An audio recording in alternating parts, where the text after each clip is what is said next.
Hey friends, welcome back to Opimation. And for those who don't know, I'm OP, I'm an animator in the video games industry. And in this video, I just wanted to share a question I had on the comments about the shots I did on a previous video. So let's dive in and let's explain what I'm trying to show is. So basically what I'm trying to show is you can get like somebody asked how I got the motion blur effect here. Like as you can see, so if I play this, there. Now, there's a really easy way of getting your animation out there without rendering, so it doesn't take up that much time, and you can get quite a decent presentation, because as animators, you don't have to render everything. You know, when you're applying for a show reel, it's all about what's on the screen, right? So if you can get a Playblast looking at a really decent level, which you can do so easily with Maya, it's brilliant, then you don't need to waste so much time rendering. So let's go straight in. So what I'm using is an option called viewport. So if you go to render at the top here and go to viewport and just click on the box. Now a box will come up like this. Now what I've done is, by default, motion blur is turned off. Anti-aliasing, that's also off. Few of these will be off. Let's check out the ambient occlusion. That's the one that will be off, right? Now, what you want to do, you want to create that kind of depth. Then that's what the ambient occlusion does. So what I normally do is, if I come up here, the performance, I leave this how it is. I leave everything how it is. But if you look at the screen now, and if I enable ambient occlusion, you can see there's dark. You can see the difference, yeah? Those dark bits near the edges have come up. Around here, around everywhere, yeah? Now, what you have here is the amount. So if I move this up all the way, you'll see it gets darker, the shadows.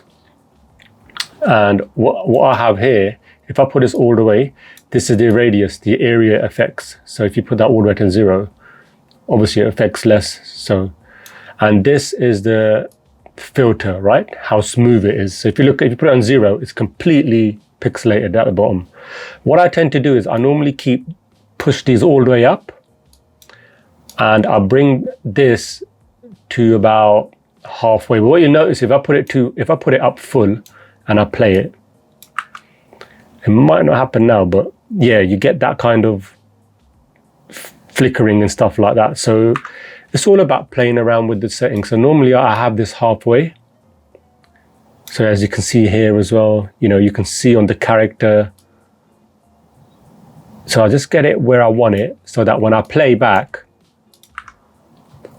it's not flickering or nothing, and it looks decent, right? Now, what else I do is, I also, because as you can see on here, there's no actual motion blur, right? So it's all just like that. So what I do here is, I just go to motion. Oh, another thing is, when I'm completely happy with my shot, you will find this anti-alias is on 16. I put it up to 32, the samples. The higher it is, the smoother the ambient occlusion is. So the edges are more smoother. That's all it is, the anti-aliasing. The edges become smoother. And what I do is, I also enable motion blur. And again, if we go here, if we play it now with it on, there. So as she comes down, here, you notice it, right? And again, with the motion blur, if you look here, you have a setting. So I can put it all the way up. Let's put it all the way up to, I don't know, 9. It's going to be really, really blurry, but let's check it out. There, you see that? It's very blurry. So you don't want it that blurry. So let's bring it back. Let's say 0.5. Let's see what 0.5 looks like. It'll probably be a lot. Yeah, that's a lot. So I had it on, I believe it was 0.2, around 0.2 roughly, yeah. Because I don't want to blur my animation out too much, just enough to give it that motion effect. Might even do it less than that, to be honest. So, you could put it down to, and then here, when you're finished with your work, at the moment, if you keep it low, it's better, because then the playback will be better. So when you put it on low, and then you can go through the timeline a bit quicker. If you got it really high, the samples, then it's just going to affect your workflow. So I normally keep these settings low, when I'm animating. And once I'm happy with it, I might do a Playblast, check it out, put it to 32. 32 will smooth out all the edges and everything. So it will look really nice. And I think this was already on. Again, you can play around with all these other things, but they're the two main things I do, which is the motion blur, anti-aliasing, and the ambient occlusion. They're the ones the settings that give that kind of a rendered look. So there's a bit of depth, ambient occlusion look. But yeah, that's mainly what I do. And you can also set to rendering settings, but you don't really need to do that. You can just go through this, and it's very simple to do. It's not a problem at all. You can just simply get it all set up and just reduce these samplings whenever you're working. If your computer tries to lag a bit, if you're finding that your computer is lagging when you're working, it's dragging, then it's probably these samplings that need to be lowered, or a better graphics card. But yeah, I just wanted to share that little simple thing with you, the viewport. There's another video I'm going to do on this player. I'll show you right now. This player here, Zerberg. So this is what I used to do.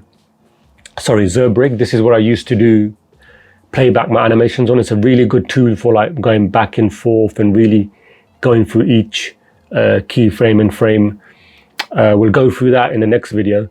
But I just wanted to share that with you as well. If you want to, you can download the evaluation version of this. But obviously the one you pay for, which I think is worth paying for, it's $79, but it's a great tool for your animation and bringing reference in and what have you. But I'm going to get that. I'm going to buy it and then do a review on it. And also I'll do a review on, I got a new keyboard. So I'll be doing a review on this later on, and the mouse as well. So I've just updated a few things, but I just wanted to show you that viewport quickly in this video. I hope that helped you in some way. If you're thinking of rendering in a non-expensive way that doesn't take too much time, because this I'll play this for you now. Just do a quick Playblast and look, it does it so quickly. You don't have to really worry. And with animation, when you're applying for jobs, they're not too worried about you rendering. They're more worried about. So if you look now, there's a little bit of a motion blur there. So yeah, so that quickly you can get kind of a decent looking Playblast that you can put on your show reel, to be honest, because you don't need to render. The employers want to see, the people who are looking at your work, they want to see the quality of animation. They don't want to look at your renders. But if you've got a good quality animation and you want to add a bit of that, then that will add to it. But I would try and just concentrate on your animation and don't worry too much about rendering. But yeah, I hope you found that helpful, and I'll see you in the next video. And as always, have fun animating and enjoy the process.